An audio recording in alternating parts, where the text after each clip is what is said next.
Hello, friends, and welcome back to Called to Homeschool with me, your host, Meg Thomas. Friends, I am in my 18th year of homeschooling, mother of seven. I've graduated five of those awesome babies, two of them still home, and I am soon to be a grandma. So, lots of experience, lots of fun helping you with your homeschool journey. So, this is top podcast. We're talking about how to respond when your child loses it. Now, I'd like it noted that it says how to not help your child to never lose it, because we are not in the business of trying to control a child to never have emotions or feelings. And we can get into some of those specifics, but we're almost sometimes planning on that what to do when the accident happens. So, to me, I like to think of it as a first responder. Like in a beautiful, perfect world, there'd never be a car crash or a fire or anything like that, but a first responder knows that most likely it's going to happen, and so they prepare for these things, right? They train and they practice and they do all these things, and so when there is an accident, that they can show up in the best way humanly possible. So let's dive into this because I'm sure I'm not the only one who has ever experienced a child losing it, having a meltdown. So this was one of the questions that you submitted. Please make sure you go over to my Instagram or email, and it has a link for you to submit your question to have me answered on the podcast. So this one comes from the US, and she said, I am currently messaging you from outside my church parking lot. My daughter got kicked out of her class again. She will not listen to any instructions at all. Nothing. She just ignores everything you say. I don't know what to do. When you try to be nice, it doesn't work. Nothing seems to be working. She gets put in her room. I strapped her into her car seat to the rest of church. TV has been getting taken away every single day. She just doesn't seem to care. I've taken toys away. She's been destroying our house and won't clean anything up. She's throwing her shoes at church, grabbing other kids, trying to climb on tables. What do you do when your kid just ignores anything you say?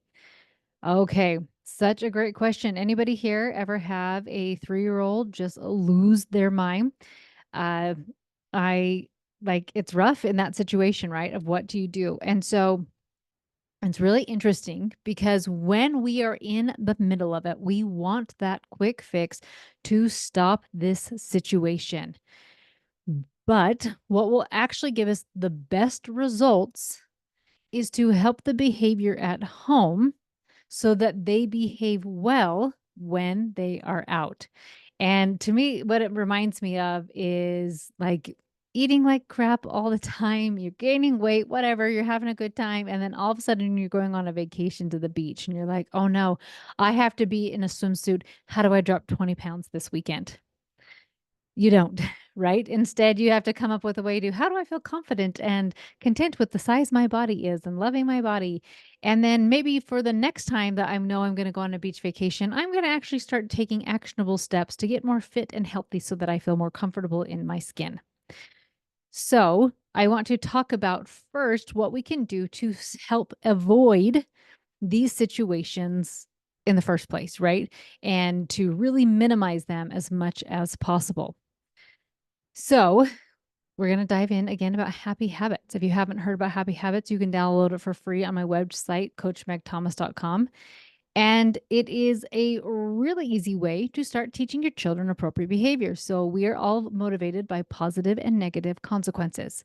We pay our taxes because we want to avoid jail, right? Like maybe we eat healthy because we want to feel good. We want those positive consequences of why we eat good and also want to avoid the negative consequences of not feeling good, right? So like we're always kind of trying to understand the positive and negative consequences. And so happy habits is literally starting to teach them appropriate behavior and then having a positive and a negative consequence with them. So, um, some of the question was like, she's throwing things, she's doing all of these types of things. We're just taking everything away.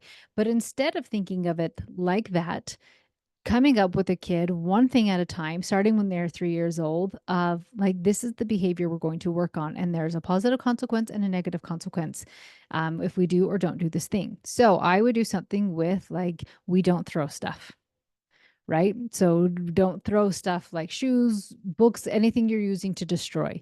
And if you do, maybe you do tie screens to it. If you guys are watching TV, like you throw stuff, we don't get to play with screens. Don't get to get on screens. We don't throw stuff, you get to have a screen that day. Um, A lot of times too, if they hit you, right? Then I'm not going to play right now with you, but I'll play with you when you are being calm and sweet to me. It is just as simple as that, and it starts training them that their actions have consequences, and they start learning that you are in charge, that you are not going to tolerate them being these little tyrants, right? Of that they get to be in control and to do whatever they want to do. So make sure if you don't have it, go and download that so that you can start working on some of these habits with your kids. So, if you are not there yet, like we always want to be doing preventative stuff, but let's say you haven't yet, and no worries about that. Let's go into your kid. You're at the store, you're at church, you're at wherever, and your kid is having a meltdown. So, let's understand that, right? A kid's brain is that fight or flight, fight, flight, freeze. That's fight, most likely. If they're screaming and throwing things and something, they're completely overloaded.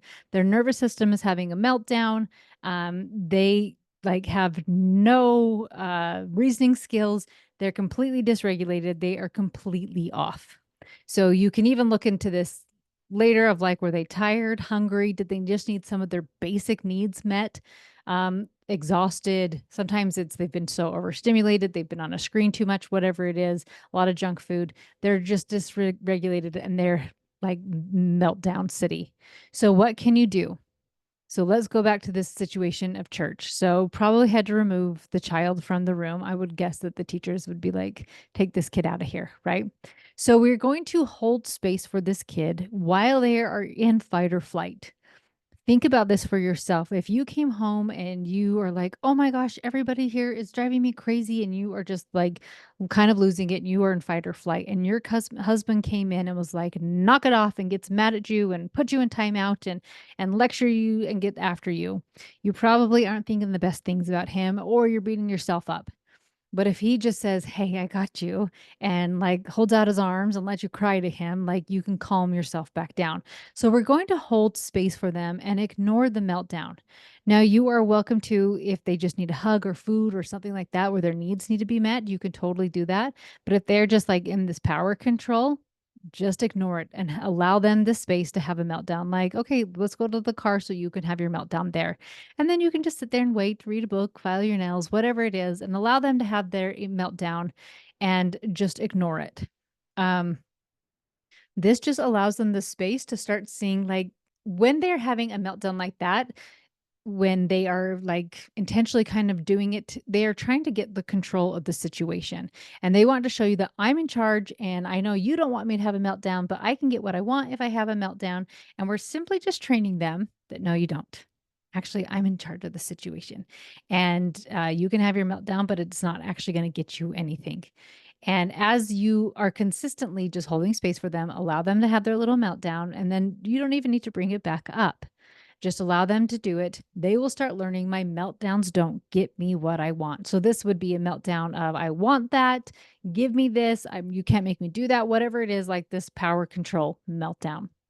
So some things you want to avoid is trying to fix it or reason with them, especially as emotions are high. So, kids at a store, they want a treat and they are now having a meltdown because you told them no.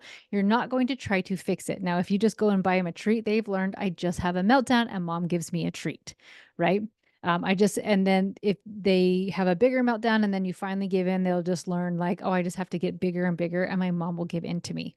So you're not going to try to fix it or reason with them because reason is gone and you're not going to try to fix nothing's really to be fixed. Like they just need to learn to deal with. They don't always get their way.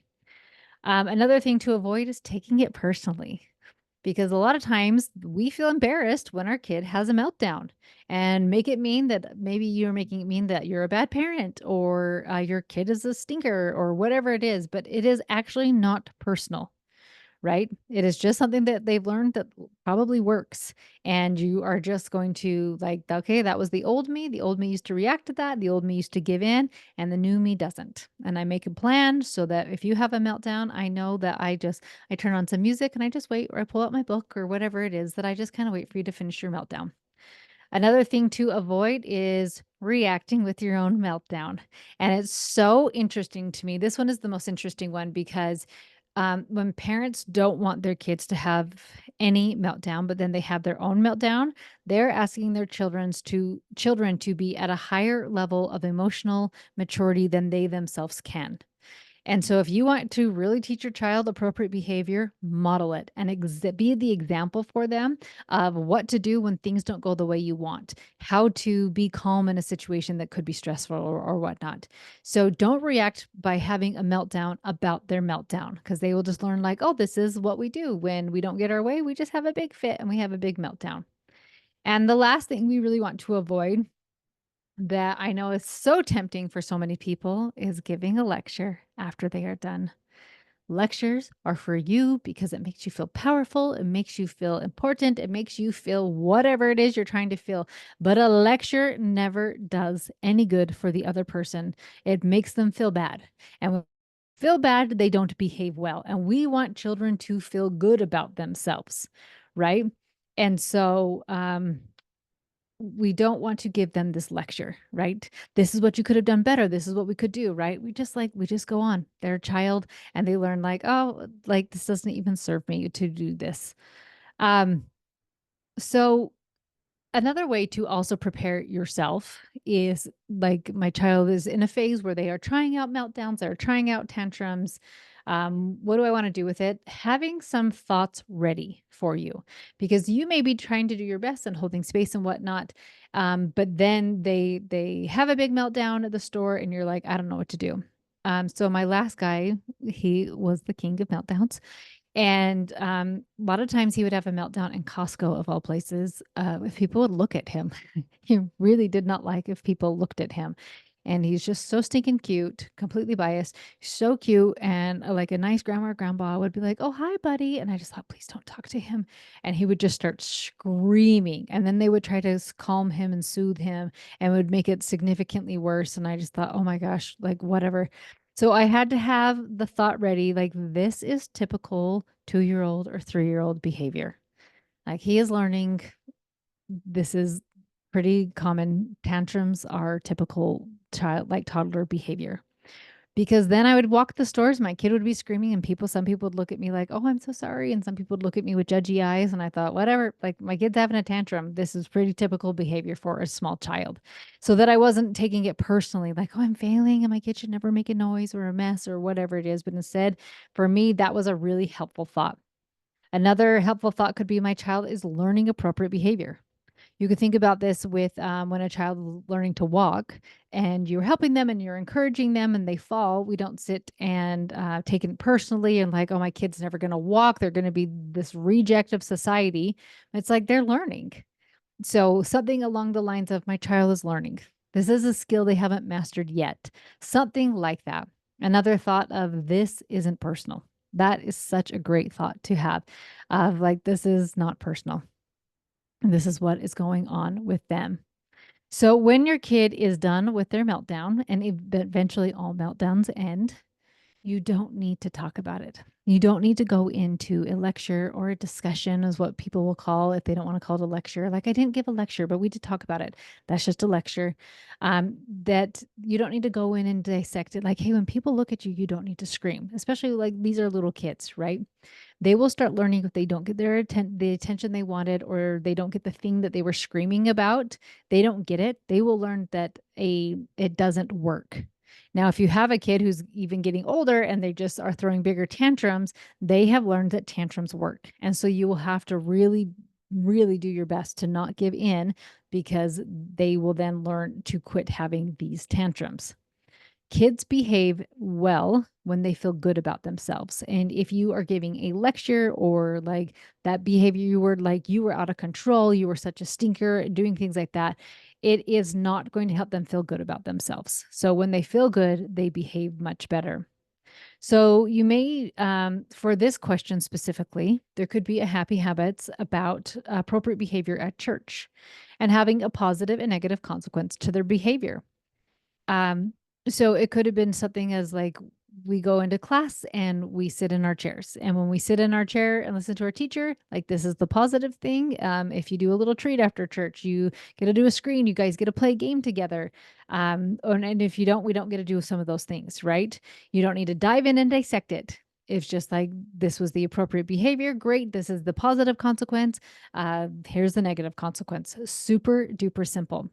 Now, I have to just, this question was sent in to me a while ago. And this person actually ended up coming in and doing coaching.